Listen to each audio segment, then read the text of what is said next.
Hello everyone. I hope आप सब अच्छे होंगे, स्वस्थ होंगे। चलिए आज एक नया टॉपिक शुरू करते हैं जिसका नाम है बोटैनिकल गार्डन। बोटैनिकल गार्डन को हिंदी में कहा जाता है वनस्पति उद्यान।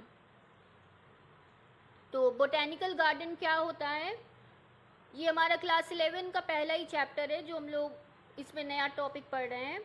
इसके बाद सेकेंड चैप्टर शुरू होगा। तो चलिए जानते हैं वनस्पति उद्यान के बारे में। वनस्पति उद्यान वह स्थान होता है जहाँ पे विभिन्न प्रकार के पेड़ पौधों को उगाया जाता है।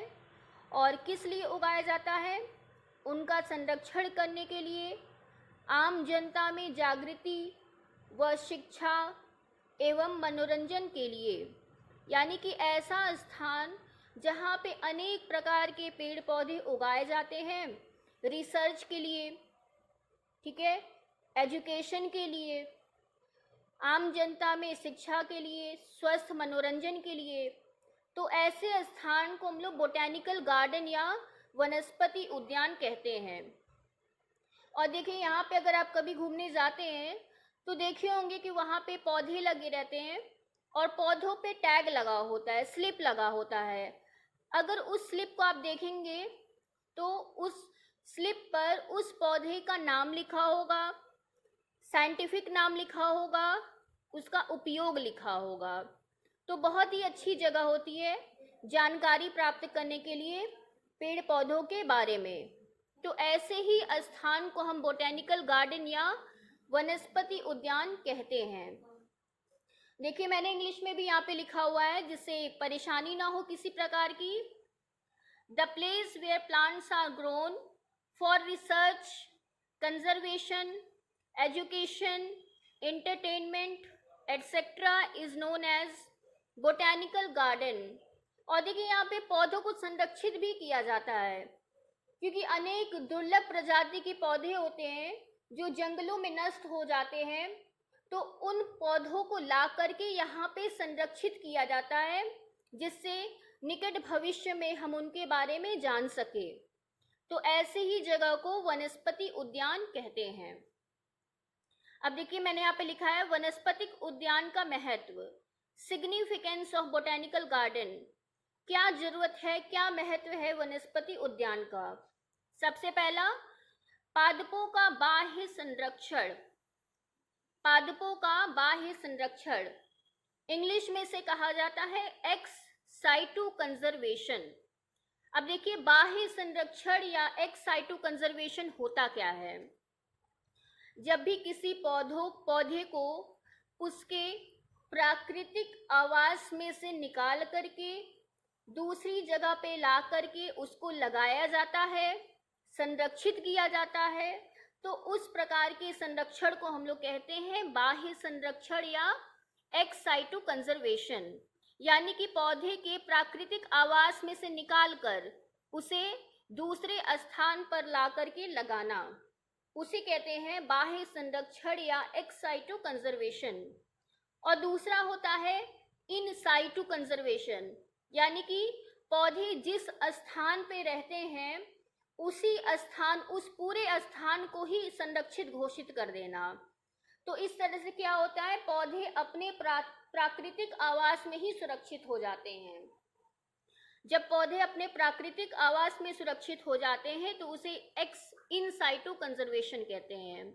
और एक्स साइटू मतलब उनके प्राकृतिक आवास में से निकाल करके दूसरे स्थान पे ला करके संरक्षित करना, तो इसे कहेंगे एक्स साइटू कंजर्वेशन।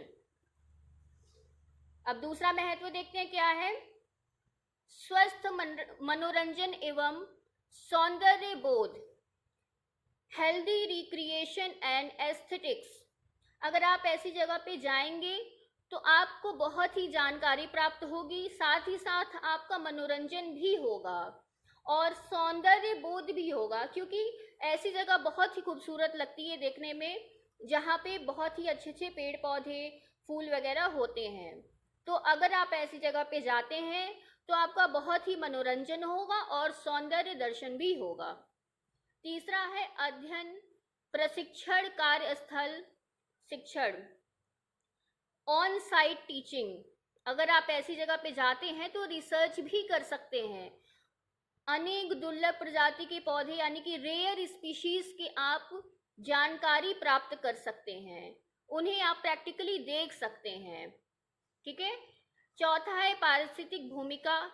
अब इन पौधों की भूमिका क्या होती है अपने इकोलॉजी में, तो उसे कहेंगे पारिस्थितिक भूमिका।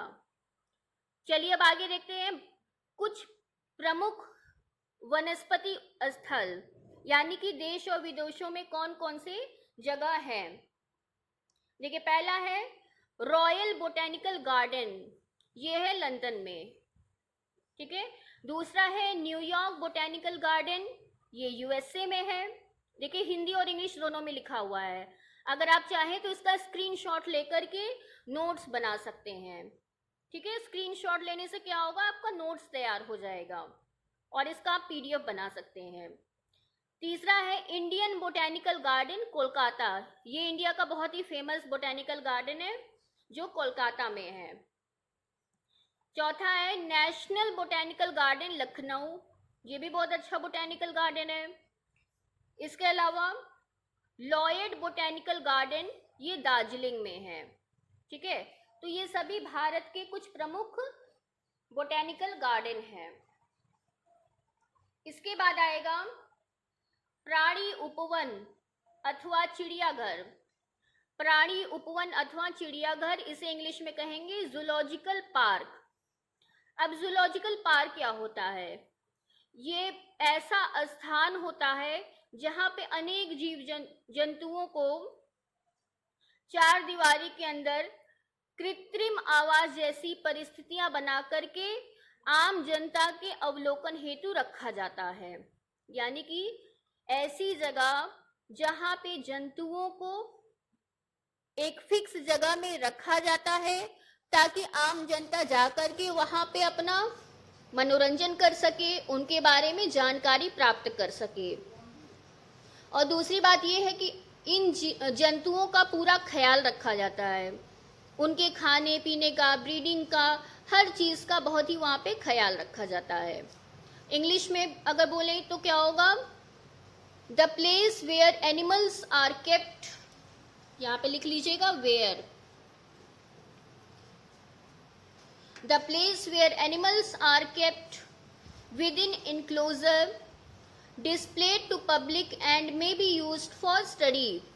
आप जूलॉजिकल पार्क में जरूरी नहीं है कि आप सिर्फ मनोरंजन हेतु जाएं, वहाँ पे अनेक विभिन्न प्रजातियों के बारे में जाके पता भी कर सकते हैं। आपका बहुत ही वहाँ पे बहुत ही महत्वपूर्ण जानकारियाँ मिलेंगी, सिर्फ मनोरंजन ही नहीं होगा, जानकारी भी प्राप्त होगी। तो ऐसी जगह को हम कहेंगे जूलॉजिकल पार्क, जहाँ पे एनिमल्स को सेफली रखा जाता है, जिससे लोग जाकर के वहाँ पे मनोरंजन एवं जानकारी दोनों प्राप्त कर सकें। अब देख लेते हैं भारत की कुछ प्रमुख प्राणी उपवन, यानी कि भारत में कहाँ कहाँ पे जूलॉजिकल पार्क है। सबसे पहले दिल्ली जू, नाम से ही पता है कि दिल्ली में ये। फिर दूसरा है लखनऊ प्राणी उद्यान, Lucknow zoological park, Guindy zoological park. इसके अलावा स्नेक पार्क चेन्नई में है। स्नेक पार्क में आप बहुत ही दुर्लभ प्रजातियों के सांपों को देख सकते हैं।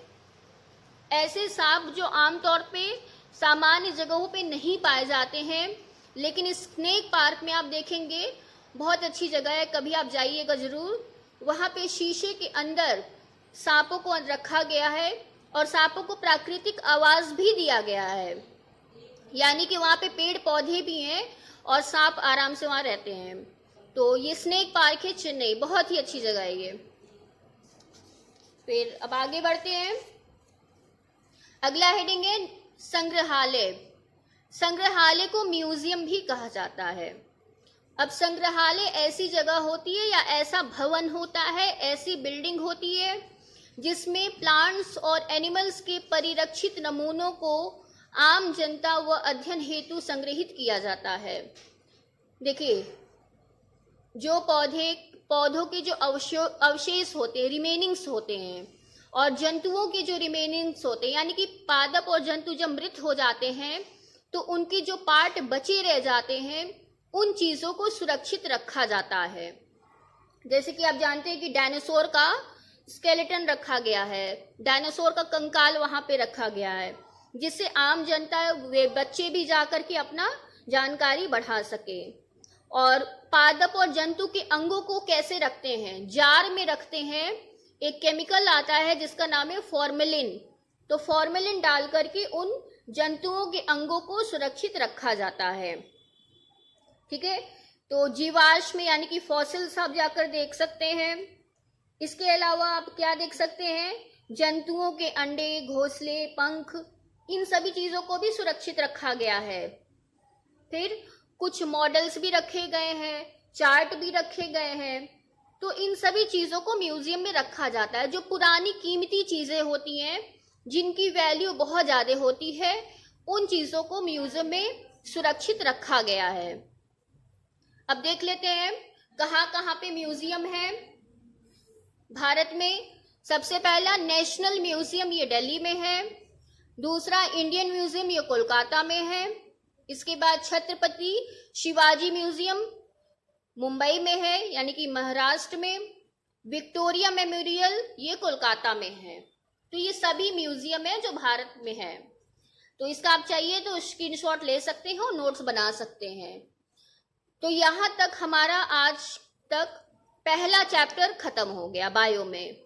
अब अगले वीडियो में हम लोग एक नया चैप्टर शुरू करेंगे, चैप्टर 2। और आशा है आप लोगों को फर्स्ट चैप्टर समझ में आया होगा। आपकी जो क्वेरीज होंगी, जो दिक्कतें होंगी, आप कमेंट बॉक्स में पूछ सकते हैं। और अगले वीडियो में हम लोग 2nd चैप्टर शुरू करेंगे। तब तक के लिए धन्यवाद।